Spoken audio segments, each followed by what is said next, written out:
आम्ही आता दोघांनी स्टार्ट केलं तेव्हा आम्हाला आयडिया नव्हती, की आम्ही म्हणजे पुढे कंपनीपर्यंत जॉइन होऊ शकतोय असं. आम्ही 2014 पासून दुकान चालू केलंय. तेव्हा आम्ही स्टार्टिंगला वडापावचा स्टॉल चालू केलेला. सुरुवातीला तर थोडासा प्रॉब्लेम तर असतोच.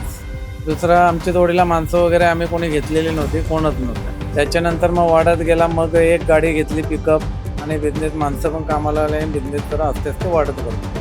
पहिले पण लोक चांगलाच विचार करायचा, आता त्याच्यापेक्षा जास्त थोडा विचार करतात. पण जेव्हा आपण बिझनेस करतो, तेव्हा लोकांचा बघण्याचा दृष्टिकोन बदलतो आणि हे सगळं आपल्या मेहनतीने होत असतं. म्हणजे लोकांना एक आयडिया आली, की बाबा ईश्वरी कोल्ड्रिंकमध्ये गेल्यावर आपल्याला सगळ्या प्रकारचा मास मिळू शकतो. पण कोकणी जेव्हा आम्हाला कूलर दिला, तेव्हा आपण जर 2 बॉटल विकतोय, तर त्या कूलरमुळे 10 बॉटल विकल्या जातात. की म्हणजे आम्हालाच नाही, प्रत्येक आपले छोटे छोटे जर दुकानवाले असतील, तर त्यांना सगळ्यांना कोको कोला कंपनी कूलर देते.